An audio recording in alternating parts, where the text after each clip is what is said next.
पितृपक्ष का शुभ समय आ गया है। ये वो समय है जब हम हमारे पितरों का आशीर्वाद प्राप्त कर सकें, जिससे हमारे घर में सुख समृद्धि, शांति, धन की वृद्धि एवं सभी तरह की परेशानियां नष्ट हो जाएं। और जब भी हमारे पितृदेव जाएं 15 दिन के बाद, 16 दिन के बाद, तो हमें आशीर्वाद देकर के जाएं। दोस्तों, दो चीज़ें होती हैं, एक तो आपके पितृ आपसे खुश हों, दूसरा आपसे तृप्त हों।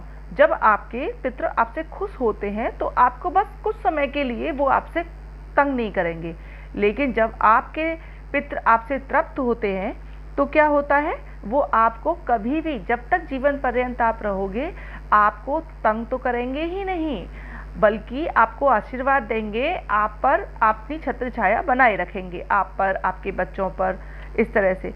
तो हम लोगों को क्या करना है, अपने पितरों को खुश करने के साथ में तृप्त करना है।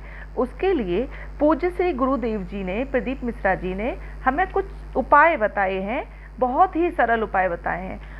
बगैर आलतू फालतू बात किए हम सबसे पहले उपाय के बारे में बात करेंगे। पहला उपाय दीपक का बताया है पूज्य गुरुदेव जी ने। अब हमको क्या करना है, वो दीपक हमको जलाना है किचन में। देखिए दोस्तों, वास्तु अनुसार यदि आपका घर बना हुआ है तो आपका जो किचन है वो साउथ ईस्ट में, दक्षिण पूर्व में होगा, और अगर नहीं भी है तो भी आपको चिंता नहीं करनी है। पूज्य गुरुदेव जी ने इन सब के उपाय सबको बताए हैं, इतना परेशान होने की ज़रूरत नहीं है। देखिए, दो जगह और है, यदि आपके घर में नॉर्थ ईस्ट, वो साउथ ईस्ट में दीपक जलाने की अगर जगह नहीं है तो आपको एक दीपक जलाना है। कहाँ पर, जो आपका गैस स्टोव होता है ना, उसके राइट साइड में जलाना है। यदि आपके वहाँ भी जगह नहीं है तो एक तो सबसे बेस्ट जगह है, वो है जहाँ आपका पानी का परंडा रखा होता है ना, पानी रखा होता है, पानी का घड़ा रखा होता है।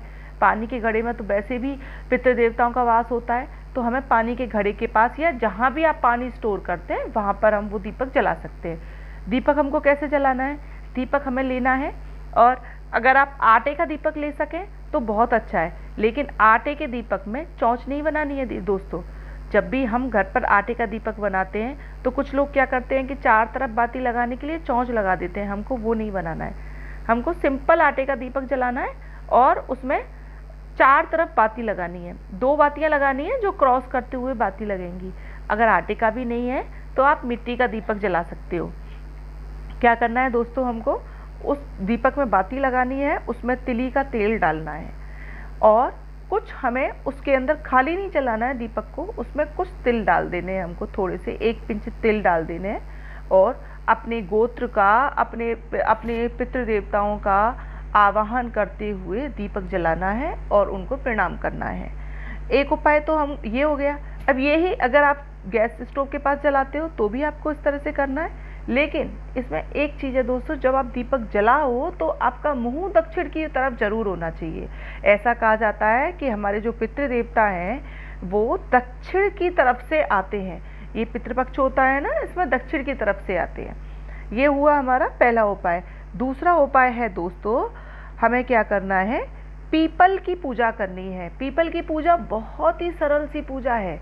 कैसे करनी है कि हमको एक अपने घर से भर के जल का लोटा लेके जाना है, हमें वहीं किसी नल से पानी नहीं भरना है, और बस कुछ नहीं, उसमें थोड़ा सा दूध डालना है, कच्चा दूध, गाय का हो तो बहुत ही अच्छा है, और थोड़े से उसमें हमें 1 पिंच तिल डालने हैं और थोड़े से साबुत चावल डालने हैं, और वो हमको क्या करने हैं, पीपल की जड़ में चढ़ा के आने हैं।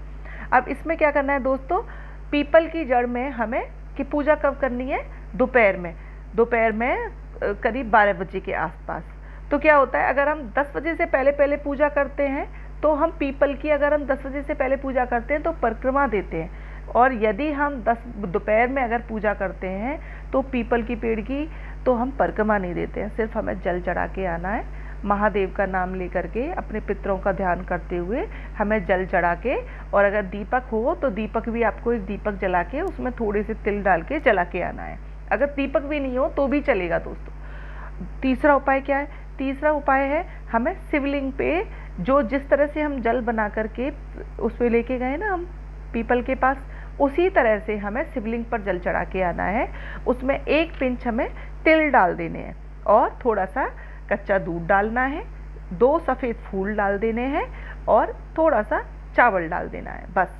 और बेलपत्र हो तो बेलपत्र, तो आपको पता ही है शिव जी की पूजा बिना बेलपत्र के अगर आपके पास अवेलेबल नहीं है तो मंदिर में चढ़े हुए बेलपत्र को भी आप धो करके शिव जी पे चढ़ा के आ सकते हो। तो बस क्या करना है, काले तिल उसमें ज़रूर होने चाहिए, वो चढ़ा के आना है। तो पहला उपाय हुआ, आपको अपने किचन में साउथ ईस्ट में या आपके मटके के पास या आपके चूल्हे के पास दीपक जलाना है। दूसरे उपाय में आपको जल लेके जाना है, उसमें से 1 लोटा आपको पीपल के पेड़ पे चढ़ाना है और 1 लोटा आपको शिव जी के ऊपर चढ़ाना है। ये हुआ। दूसरा दोस्तों, अच्छा क्या होता है, आपको पता है कि अगर आपको कैसे पता चले कि आपके पितृ नाराज हैं, उसका कारण क्या है। आप पहला जो रीजन होता है जिसे हम समझ सकें कि हमारे घर में पितृ हमारे नाराज हैं, रुष्ट हैं, आप देखोगे कि घर में लड़ाइयाँ या बेवजह के झगड़े जरूर होते रहते हैं। दूसरा है, हमारे घर में बीमारियाँ एक जाती नहीं है दूसरी आ जाती है, बीमारियों की वजह से बहुत खर्चा हो रहा है, डॉक्टरों के चक्कर लग रहे हैं। तीसरा, जो हमारी कमाई होती है पता ही नहीं चलता है खर्चा कहाँ हो रहा है, कुछ पता ही नहीं चलता है हमको कि हमारा कहाँ खर्चा हो गया। तीसरा, तो इस तरह की अगर आपके घर में परेशानी है तो आपको ये उपाय जरूर करने हैं। अगर दोस्तों अगर ये परेशानियां नहीं भी हैं, आपको आपके पितरों का आशीर्वाद प्राप्त है, तो भी ये बहुत ही सरल से उपाय हैं। ये 16 दिन आपको ये करने ही चाहिए, जिससे आपके पितर आपको खूब आशीर्वाद दें, जिसके आपके बच्चों की, आपके परिवार की उन्नति हो। तीसरा ये हो गया। अब चौथा उपाय है और आखिरी उपाय है, बहुत ही सरल और बहुत ही सादा और सबसे ज़्यादा पितरों को खुश करने वाला, वो होता है दान। अब दान आप किसी भी रूप में कर सकते हैं, किसी को खाना खिला के कर सकते हैं। आपके दरवाजे पे कोई भी अगर आता है तो उसको खाली हाथ नहीं भेजें, उसको कुछ ना कुछ खाने की सामग्री ज़रूर दें। आपके घर पे कोई जानवर भी आता है तो उसको भी कुछ ना कुछ दें। ऐसा कहा जाता है दोस्तों कि जो पितृ होते हैं वो दक्षिण दिशा से आते हैं, दक्षिण दिशा से। अब वो आपके पितृ कभी भी किसी भी रूप में आ सकते हैं, तो कोई भी आपकी जो घर की देहली होती है उससे कोई भी नाराज़ होके नहीं जाए। तो तीसरा क्या है, आपको दान में अगर हो सके तो जो उड़द की सामग्रियाँ होती हैं ना दोस्तों, उड़द की बनी हुई कोई भी चीज़ या काले तिल भी आप दे सकते हो।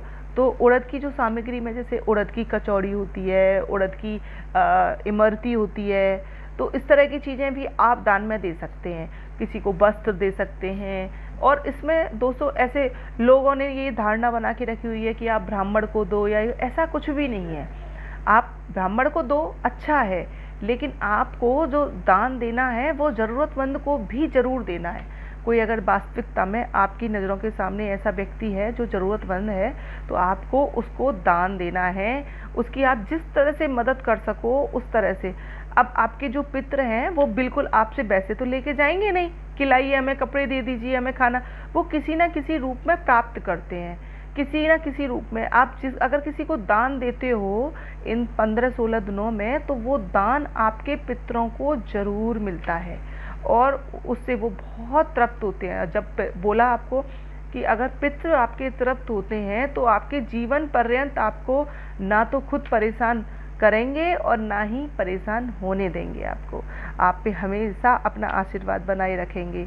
दोस्तों इस उपायों के साथ में ऐसी कामना करती हूँ कि आपके घर पर, आपके परिवार पर, आपके पितरों का, महादेव का आशीर्वाद बना रहे। तो दोस्तों यदि आपको ये वीडियो पसंद आई हो तो प्लीज़ ब्रज की महिमा इस चैनल को ज़रूर लाइक, शेयर, सब्सक्राइब करें और ज़्यादा से ज़्यादा लोगों से शेयर करें, जिससे ये जानकारी ज़्यादा से ज़्यादा लोगों को पहुंच सके। अगर कोई 15 दिन की 15-16 दिन नहीं कर पा रहा है तो वो जितने दिन कर सके, जब उसको ये जानकारी पहुंचे, उसको जितना लाभ हो सके। अगर दोस्तों क्या होता है ना, अगर हम किसी की मदद करते हैं तो उसका भी हमको बहुत लाभ होता है। तो अगर आप शेयर कर सकें तो बहुत ही अच्छा होगा।